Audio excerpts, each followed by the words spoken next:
Yeah, big nasty Hall of Fame Tampa Bay Buccaneer fan, baby. This is Mike Allstott, Tampa Bay Buccaneers, and you're listening to the Cannon Fire Podcast. Cannon Fire Podcast, brother. You ain't listening, and you're missing out. Woo!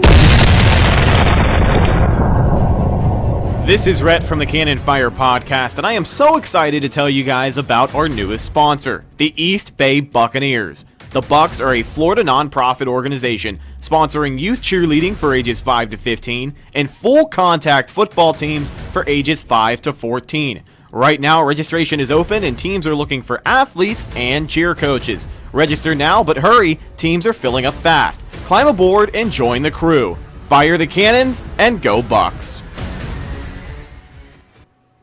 But this is a great group. I think we have the core here to win quickly.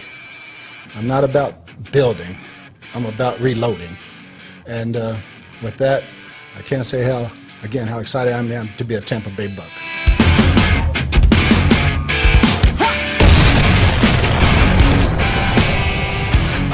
What is going on, ladies and gentlemen, and welcome back to a brand new edition of the Cannon Fire Podcast. We are coming off of a week-long break. Had Memorial Day off. Hope you guys had a good Memorial Day. And we are coming back at you today for episode 57. If you're new around here, I am your host, Rhett. Normally alongside me is my good buddy Evan, but Evan is not here today. He's not feeling well, so let's extend to him and hope he feels better. We've got some big announcements and some great Buccaneers news for you guys this week, but before we get to all of that, we have a very special guest joining us today, and someone we can kind of shoehorn into the announcement here is our good buddy from Bucs Report, Tony Rossi. Tony, thank you so much for coming on the show, especially on short notice, but how you doing today, man? Doing great, man. Thanks for having me on the show. Absolutely. Glad to have you. So, as I said, ladies and gentlemen, we can kind of shoehorn Tony into this announcement here. Many of you have probably seen the video. If you haven't, I mean, I don't know why you weren't listening to more content from the show, but if you have not, the Cannon Fire Podcast is now officially hosted on BucsReport.com.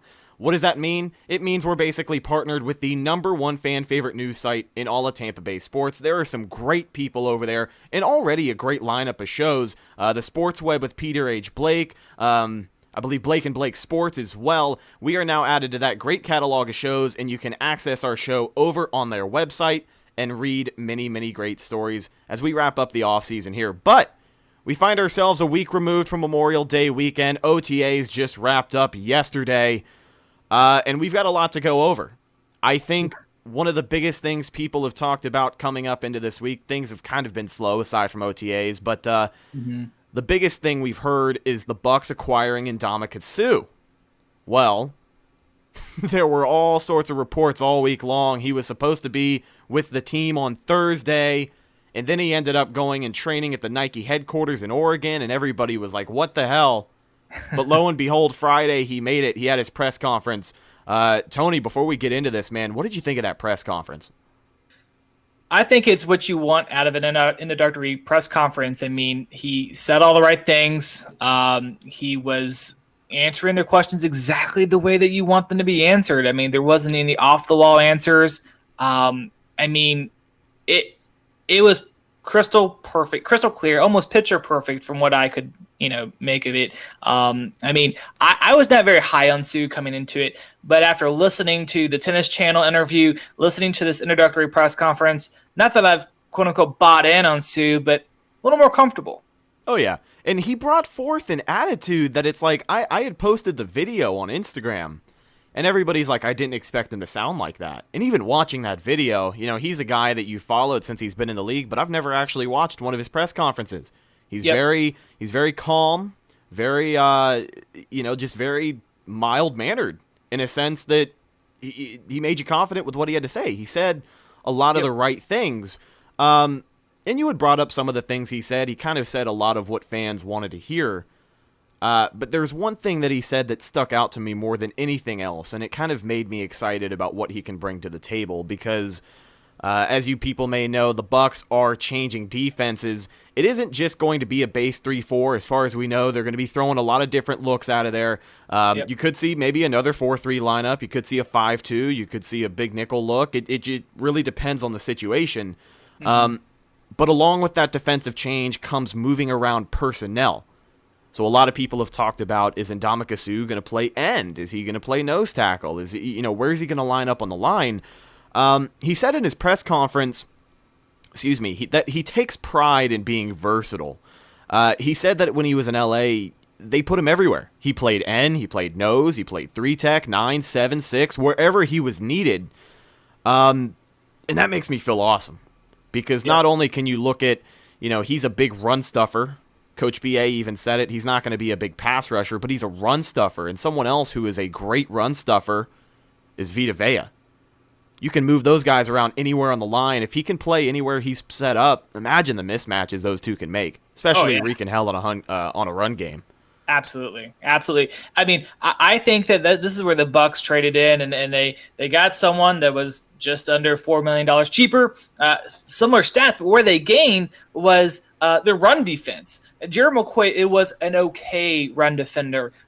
Suh is rated out as a better run defender, and the stats show that. And listen, could things drop off in the season? Absolutely. But not according to Suh, though, is that if he's on the field, he's playing, and he's playing with everything that he's got, and he said that within the press conference. But I would go to say that if they can plug him in and they play to his strengths and they plug him into those right situations, you're going to see a very dynamic player when you have Vita Vea. And eventually, if JPP does come back mid-season, that's a nasty-looking line. Absolutely. And you had brought up using him as a big run stuffer, and you brought up Gerald McCoy in the run. I want to go on record and say that I think Gerald McCoy was a liability in the run game. We were looking at some film not that long ago with Blake Anthony, Blake and Blake Sports. Gerald McCoy had a very bad habit of running past the play. You would see him, his first step was always the best part about him, and his first step would get him through the line whenever he needed to, whenever he wasn't facing a double team. I mean, hell, he even found time to break a double team now and then, but there were so many instances where you can look back, and I know you can't see my video, but the run play is over here, and Gerald McCoy is over here. And it's almost like he's just too fast for his own good, and that's why I think Ndamukong Suh is so important with the run game. That's why I brought it up, because, like I said, him and Vita Vea, there isn't much that needs to be said there. But no, I just a lot of potential. Now, and again, I'm going to preface this with I am a McCoy fan. Like I've had high hopes for McCoy ever since he entered the league back in 2010. Here's the thing: Gerald McCoy has the potential to be great, to be the best, to be the Hall of Famer, and he has the potential to lead that defense in the prime of his career. The prime is over; it's long gone. But the issue with McCoy is that it's kind of like getting to the top of that roller coaster. You think it's all just going to happen all of a sudden, just boom, you're getting just about there, and then it's a big letdown. The ride is not as exciting as you thought it was going to be. And it's just we're almost there, and he just doesn't quite get there. And that is really the recap of his entire career, is that he was almost great. He was almost elite. And you hear he didn't have that. Whatever. I mean, listen, people will always need role players to help them along within the defense. I mean, it's a team sport. But dear Lord, the dude had 9 really good seasons to prove his point. Yeah, and that was the argument that can be made, kind of like you said. He really just didn't have a lot of help. But at the same time, these people who believe, and we'll get to this topic in a minute because it's another one, but people believe number 93 should be retired, or he should be a shoo-in for the Ring of Honor, and maybe Ring of Honor one day. That's like saying Booger McFarland needs to be retired. I mean, no disrespect to McCoy, because I think McCoy is a more talented player than Booger McFarland, but come on, guys. No, but I mean, I wanted to ask this. At the end of the day, you can't ignore what Gerald McCoy did with the charities around Tampa. He was a community presence in Tampa, and there isn't much more you can ask for a player than to be confident in their ability on the field and to show some face, and he always showed great face. I remember couple years after his rookie year, after he was looking to get his first deal, he'd always post videos on Instagram saying he's the first in the building. I don't think we saw that Gerald McCoy the past few years in Tampa. But in the long term, what did he bring to Tampa that we didn't have without him? We didn't have any playoff victories with him. We didn't get any championships. We didn't get any wild card berths. I mean, the best season that he had was the 10-6 year where he barely played at all his rookie year. Yeah, right. And I remember thinking back to that season, like, oh man, how much better would we have been? Would we have gotten him in 11-5 right, if he was able to play? Like, those thoughts are in the back of my head. But then, and hindsight's always 2020. Well, maybe it was good that he wasn't, playing in a 10-6 season. And I am more or less playing devil's advocate. And yes, I'm riding Gerald McCoy very hard. And yes, he had a lot of great charity work. And I mean, he's very involved in the community. And the community owes him a lot of things for all that. Do not get me wrong. But with that said, community involvement, charity work does not win football games. Absolutely. And let me also go on record as well. I like Gerald McCoy. I appreciate his time in Tampa. He was a little thin-skinned when it came to the social media, but at the end of the day, I'm happy he was here, and I'm happy that he plans to retire a Buck. Now, this is the other hot topic, and this is the last thing we'll talk about with Ndamukong Suh and Gerald McCoy here, because I know a lot of people are probably tired of hearing it. How do you feel about Suh possibly wearing number 93? If the bro wants to wear 93, let him wear 93. I mean, I'm going to bring up this tweet that we were just talking about with J.C. Cornell. Let's see if I can bring it up. Here it is. J.C. Cornell says, listen, and I'm going to make this comparison. Devin White chose 45 over 40 because he's a rookie. He doesn't want to be compared to a great. He has Hall of Fame aspirations, so he is going to choose 45, so he doesn't have that comparison of number 40 with Mr. A-Train. Now, Suh, on the other hand, who wants 93, is a veteran. He's established. He's made a name for himself.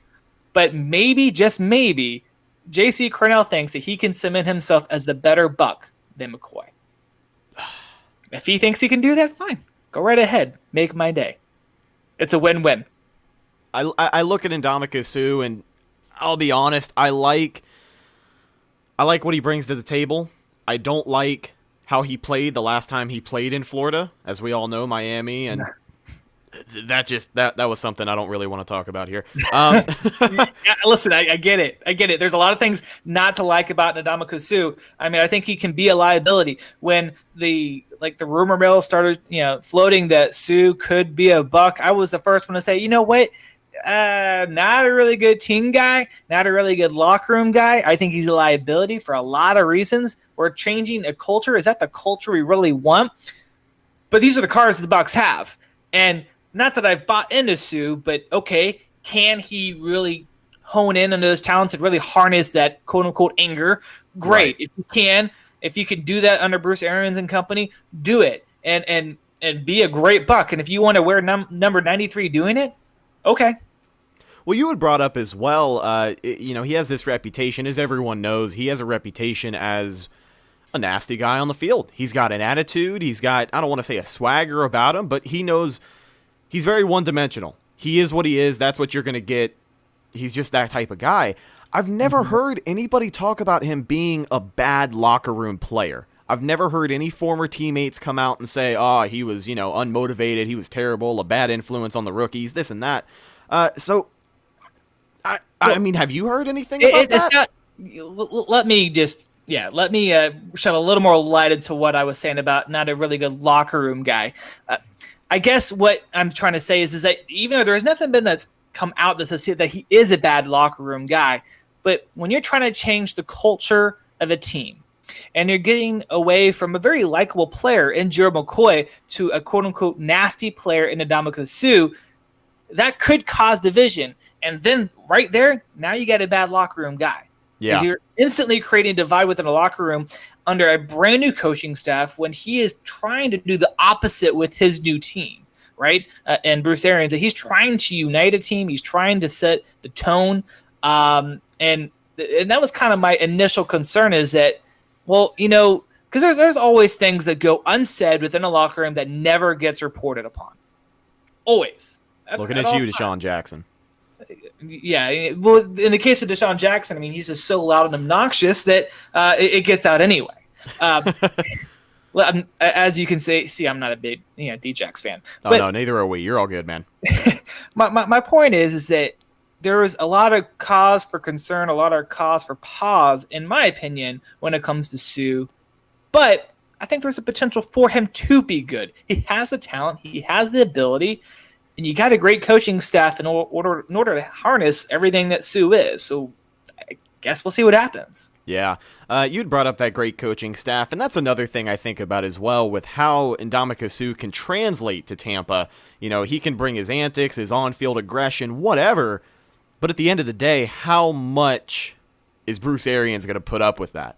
We've heard from so many people before, there's stories on stories, that he is just a no-nonsense guy, and I know Sue was brought here to kind of be, I don't want to say a big star on your defensive line, but a very key part of that line. So to limit him in any capacity seems like a dumb move, but, if he does something that garners a punishment, who's to say BA won't do it without any hesitation? Because, changing the culture starts with telling these guys what they can and can't do anymore. We already got no music at OTAs, all the ping pong tables ripped out of the locker rooms. So these guys aren't having any fun right now. Yeah. So just how much nonsense can he get away with? Well, and you brought up what I'm going to call compatibility between the on-field nature of Sue and the no-nonsense nature of Bruce Arians in general. And how is that going to mix come game day? And it could be messy. It could not be messy. Maybe they're going to take care of that before they even get to game day. But that was one of my initial questions. Well, you got a no-nonsense guy to what may be an on-field liability. How does that work?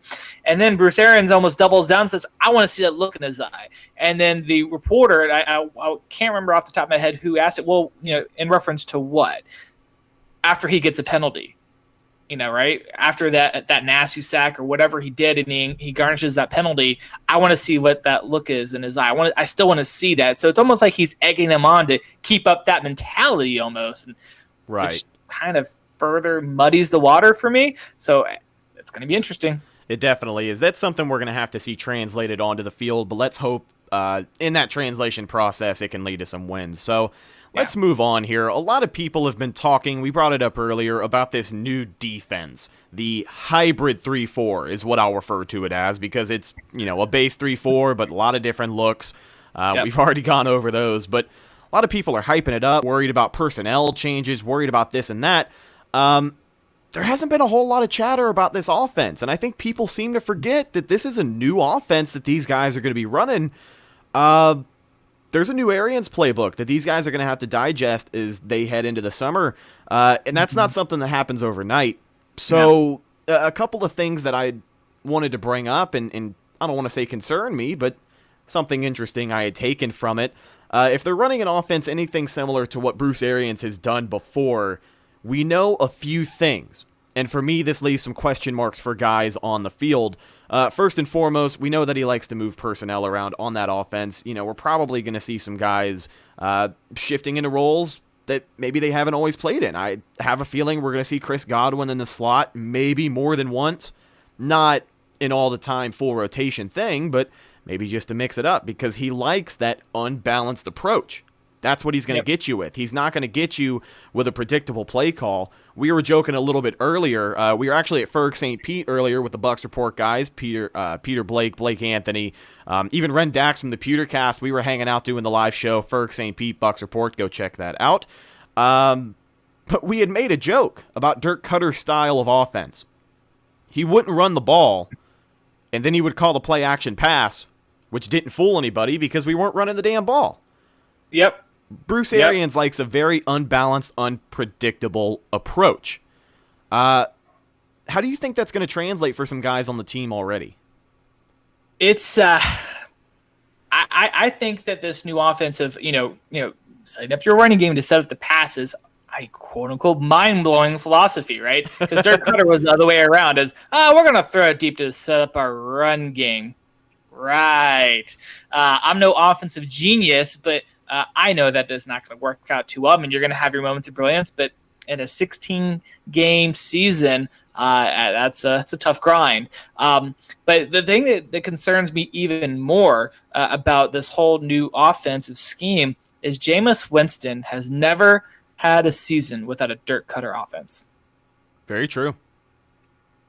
So all he knows is Cutter's offense at the pro level. And that's not to say that he can't pick up a new playbook and he can't succeed in a new offense.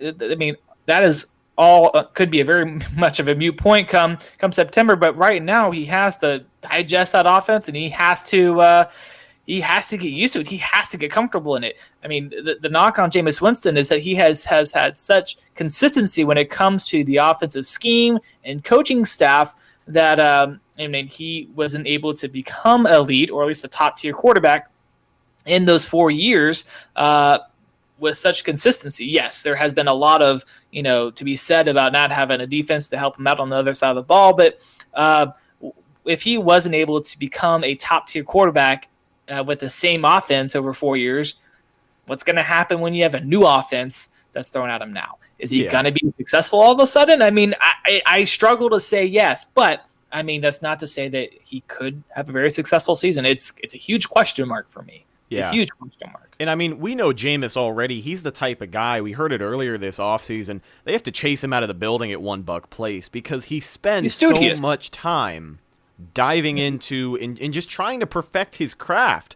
And in a sense, you kind of have to applaud him for that. He's a guy who didn't play 4 years of college football, came into the NFL, has had a couple of years that up and down. I mean, he's shown promise. I like to believe that he's still our guy. I have faith in him for at least one more season. He hasn't thrown more interceptions than touchdowns in a season yet, kind of like Marcus Mariota did one time before. But I think he has the confidence to learn it.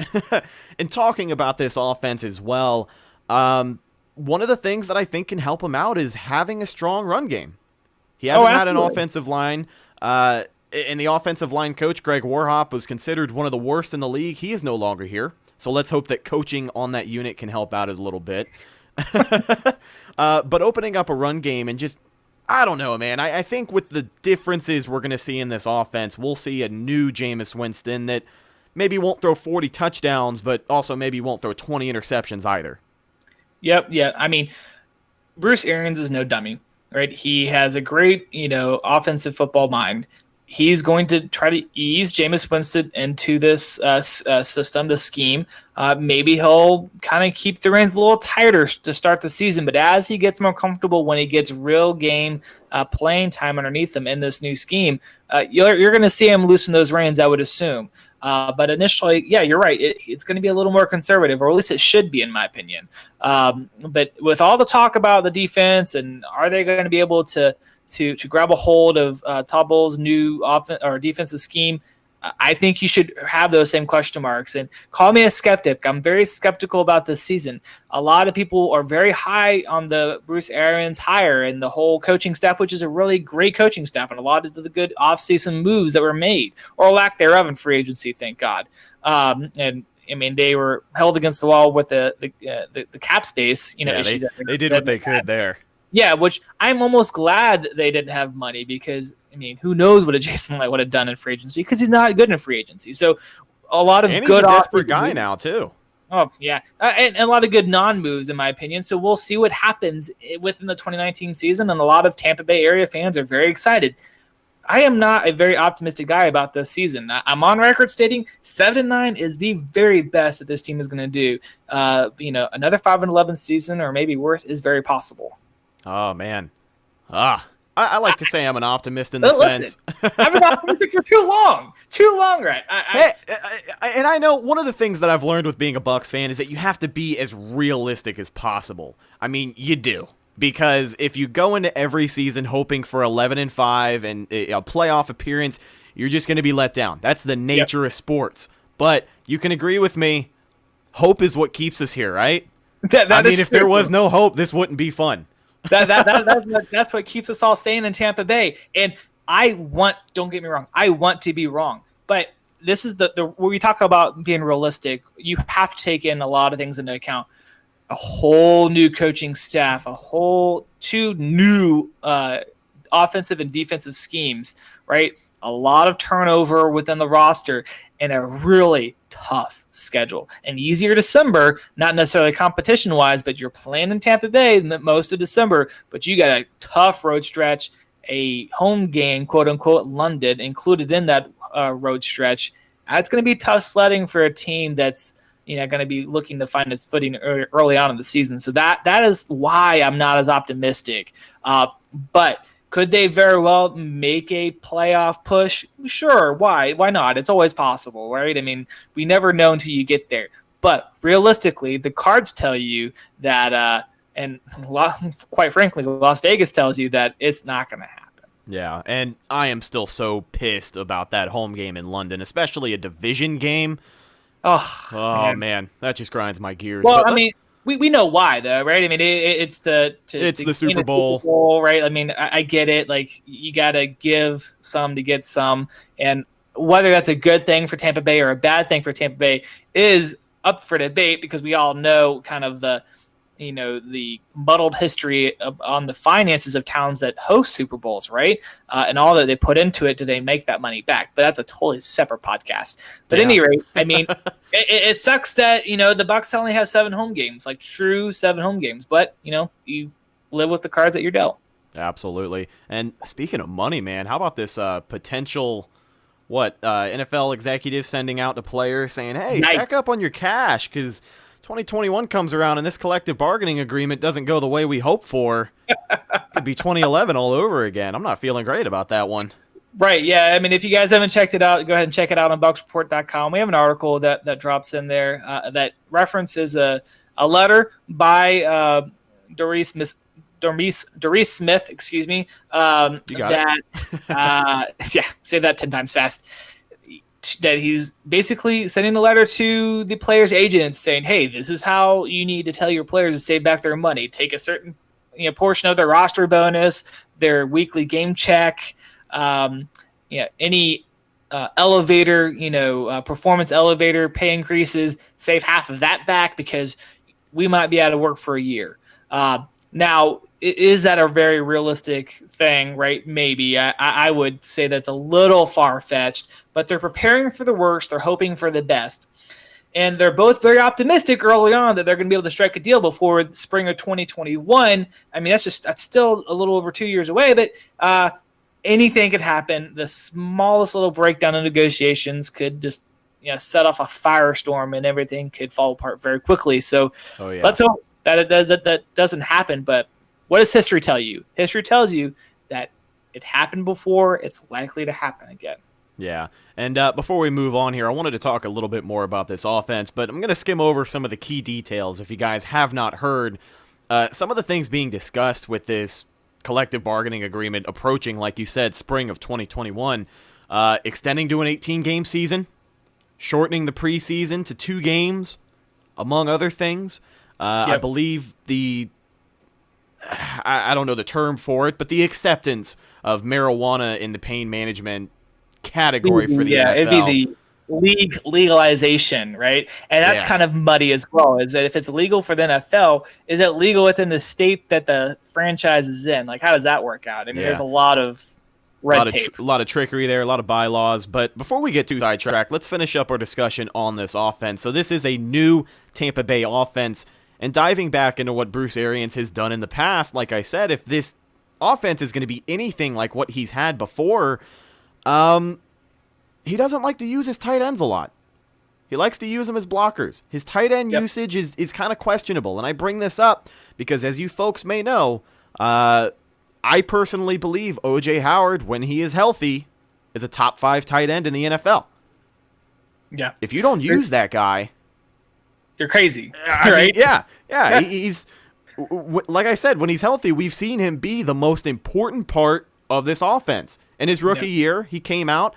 I believe he was the lowest ranked Pro Football Focus first-round draft pick, and the only reason that is because he wasn't that great of a blocker. His second year, we saw his blocking improve. So he can be utilized as a blocker or a pass catcher, but to develop a connection between him and Jameis with the talent that he has and the ways that he can be used, if BA plans on not doing that, it kind of concerns me. Well, and like the initial concern coming out of college out of Alabama was that Alabama did not do an overly great job of cultivating his pass catching skills. Right? If you go back to his college stats, I mean they didn't jump off the page at you, and that was the scattering report that went against him there. Now, but you put him in the NFL and you put him in an offense where you're using him in that manner. Voila! I mean, he is he is just crazy. I mean, you do not want to mess with a guy like that as catching a pass in traffic. He will run straight over you, right? A guy that big that has a good set of hands. I mean, who would have thunk it, right? An athletic freak, man. I know it's great to watch a pass catching tight end like O.J. Howard that has that blocking ability. Now, here's my hope and my prayer for Bruce Arians is that he's on record stating that he plays to his players' strengths, and that was more geared to the defense and all the question marks around that. But I think that's more of his team philosophy. As how far I take it, right? So he knows the talents of O.J. Howard. He has seen the game tape. He would be crazy to not amend his playbook to do so, to take advantage of that skill set. So, I mean, look for that to happen to a certain extent. I don't think he's going to break away from his philosophy that he has in his offensive playbook, but it doesn't mean he's not going to add in plays. Yeah. And, comparing the two offenses, of course, with Dirk Cutter, Todd Monken's offense, we saw a vertical offense. We saw a two tight end set a lot of the time, and that's where guys like Cam Brate and O.J. Howard were made useful. And as you said, Coach B.A. has gone on record and said that he likes to play to the strength of his players, and that makes me feel great. Because if you can play to the strength of O.J. Howard every single time, he's going to get you that red zone catch every single time. So I'm excited for that. Let's hope he can use that, and we can see the OJ that we're used to seeing here. But speaking of some Buccaneers offseason acquisitions as we move on here, the Bucs have already assembled a great coaching staff, and I mean, top tier. On paper, this is probably one of the best coaching staff in the NFL. But of course, we've said this about the Bucs before. On paper, anything is possible. Look at Cleveland. But the Bucs have already assembled a great. The Bucs have already assembled a great coaching staff, but a recent acquisition is something that Bucs fans should pay a little more attention to. And you might agree with me on this. This is Tom Moore. We first brought him in, and I was like, all right, he's an experienced guy. Didn't know too much about him. You do a little bit of research. Most recently, Tom Moore was an assistant head coach and an offensive consultant under... Wait, excuse me. Yes. Okay. Sorry. My notes are all typed up sideways and sometimes like that. Most recently, Tom Moore was an assistant head coach and offensive consultant with the Cardinals from 2013 to 2017. Moore was also the longtime offensive coordinator for the Indianapolis Colts, 12 years, and he was there for Peyton Manning's entire career with Indianapolis.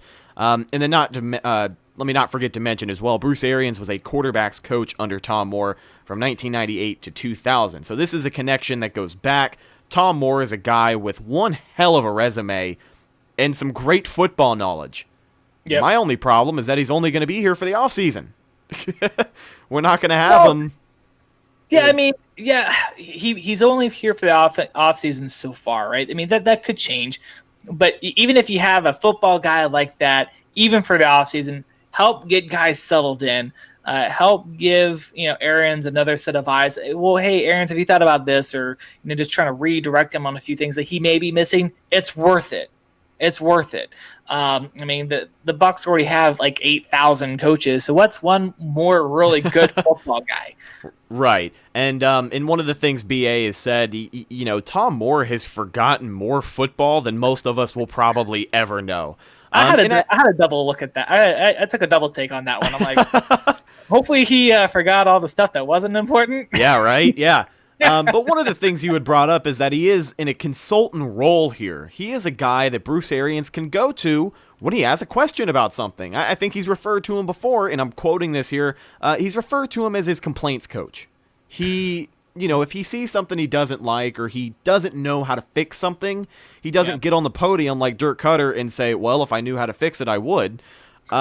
He just goes to Tom Moore, asks him what's up, and hopefully he fixes it for him. And that's great to have, because this is a Bucs squad that, to have an extra opinion is great, but they need all the help they can get. Absolutely. There's nothing not to like about this quote unquote temporary hire, this consultant hire of Tom Moore. Like you said, I didn't know a lot about Tom Moore off the top of my head, but just diving just a little bit into the history of Tom Moore, he's just another example of the quote unquote coaching tree and the network. I mean, coaching tree is probably maybe taking it a bit far, but the network more or less that he has built. He has built some really loyal coaches, right? I mean, just bringing them out of the woodwork to come work for Bruce Arians. Just seeing that all come together was just astounding back in January. And now you know why is he built a lot of loyal fans, right? In every facet of this league. And Tom Moore is just another example of it. And it just doesn't go back just a year or two on the same team. We're talking about a deep history that goes beyond the whistle, right? And so it's fascinating to see. And that shows there's a lot of depth to Bruce Arians, which his predecessor, the guy before him, you can't say much about that in Dirk Cutter. I mean, to your point, if he didn't have the answer, well, if I knew, I would have fixed it. Well, that's your job, dude. Go fix it. That was the most concerning thing to me during his time here. I don't remember which game it was after. It was about halfway through the season. He literally got on the podium and was like, if I knew how to fix it, I would. Do you ever want to hear that from a head coach? Oh, no. So I was listening to that press conference, and I heard him say that. I texted my buddy, I'm like, hey, you watching this? It was, oh, dude, that was rough. That really was rough. I got a shaking your head, Jeff. Like, I just have no words. Like, I mean, there is no words, right? That's insane. But the good thing is that you're getting the total opposite of that in Bruce Arians, and additions like Tom Moore, who, if he doesn't know, there's someone that does. There's enough coaching knowledge on on the staff to get any questions answered. There's nothing that they can't figure out at the end of the day. Are they going to be perfect? No, but I think you're going to find a lot more competent coaching from here on out. Absolutely, and I'm really excited for those Bruce Arians press conferences. Even if we have a bad game, I think he'll make them entertaining. Golden Nuggets.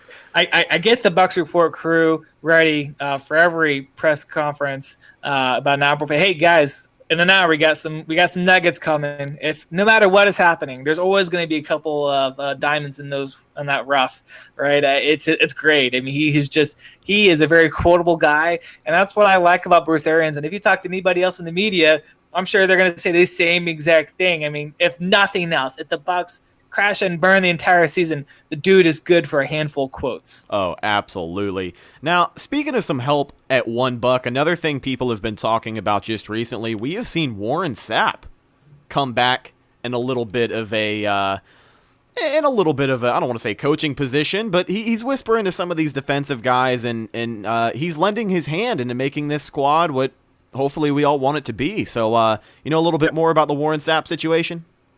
No, I don't have anything personally more about the Warren Sapp situation other than we've seen this a little bit before in season past where he would come in and he kind of lend his hand as a consultant, like player consultant type of role, and give him tips, encourage players, kind of maybe work with them a little bit.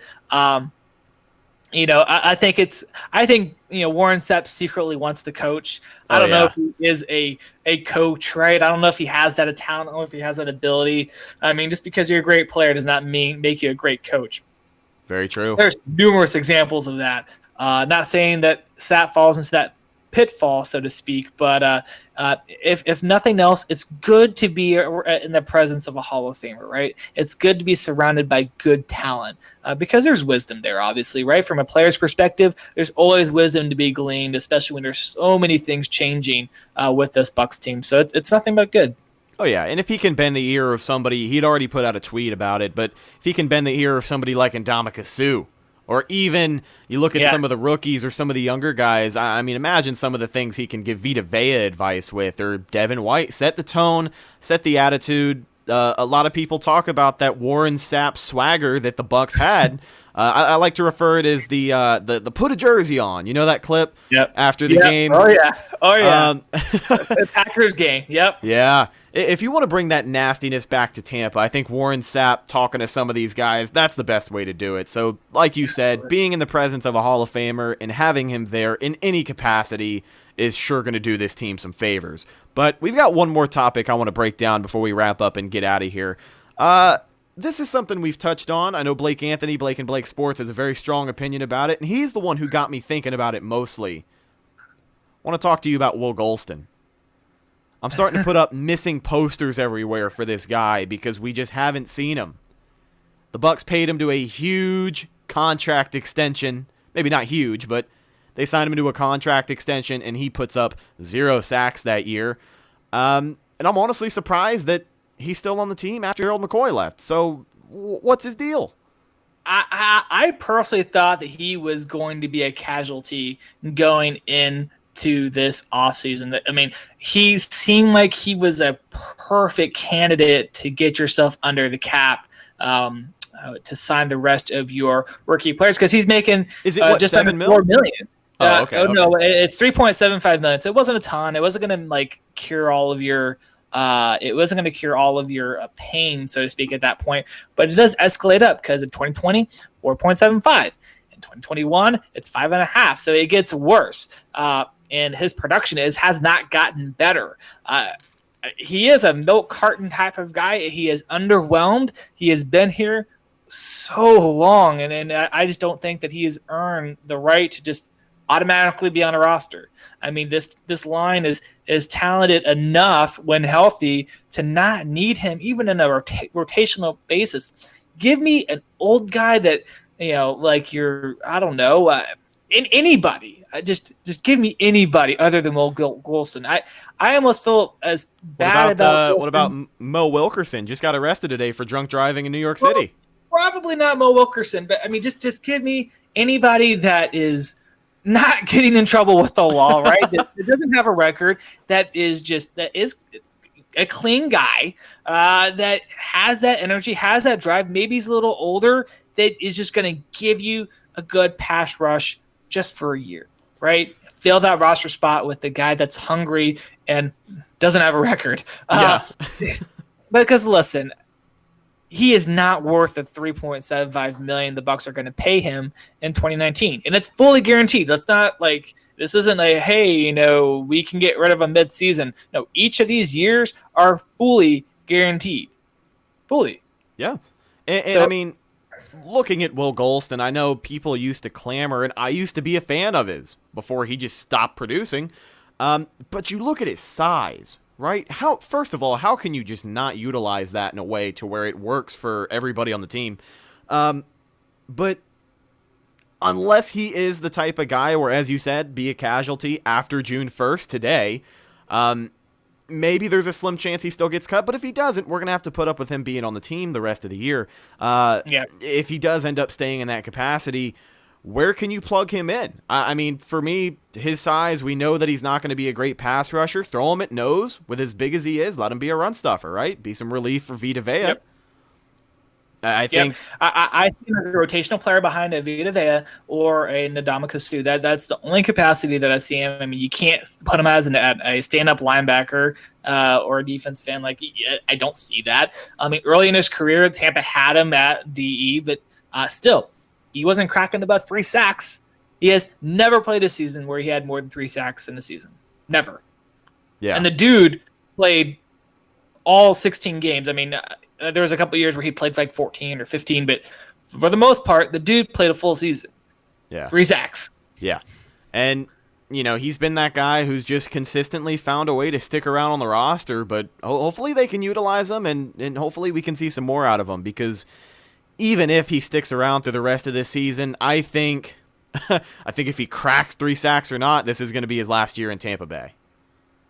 Has to be. I mean, obviously the Bruce Arians and company, Todd Bowles has found something they like in Will Golston.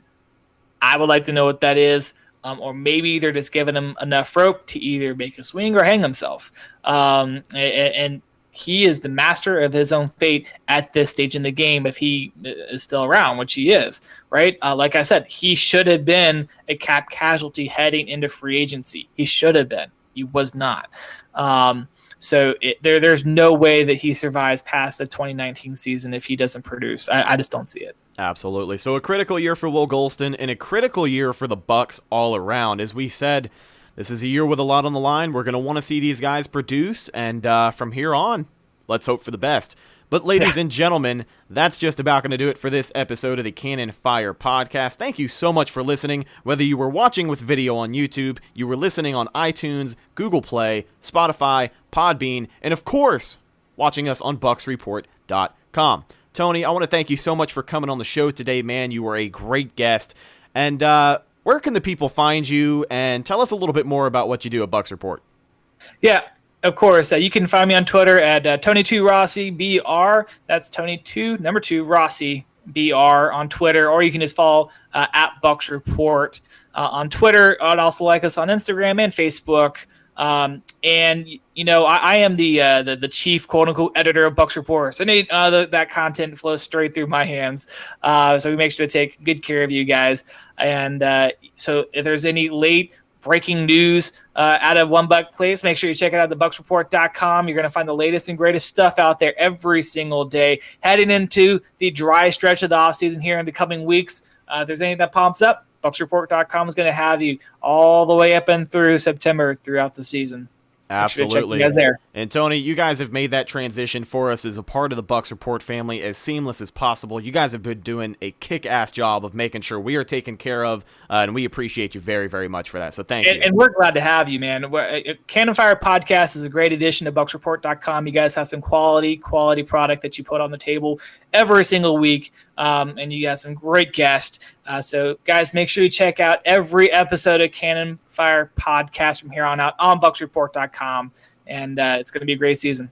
Absolutely. As we wrap things up here, remember to follow us on social media. We are on Facebook at Cannon Fire Podcast, Instagram at Cannon Fire Podcast, and on Twitter, it's just Cannon Fire Pod. Make sure you check out our partners at BucsReport.com for some of the best Bucs coverage in the game. And last but not least, thank you so much to our sponsors, the Tampa Bay Youth Football League, East Bay Buccaneers. Registration is open now, so make sure you go check that out. Sponsoring full contact football teams for ages 5 to 14 and full cheerleading squads for ages 5 to 15. Registration is open now. I believe it is open until the end of July, or maybe the beginning of July. Don't quote me on that. Make sure you check it out and get the details, eastbaybucks.org. Thank you so much to them for sponsoring the show. I am Rhett, signing off for Tony and hoping Evan feels better. We'll catch him next week. We'll catch you next week. Thank you so much for listening, and go Bucs.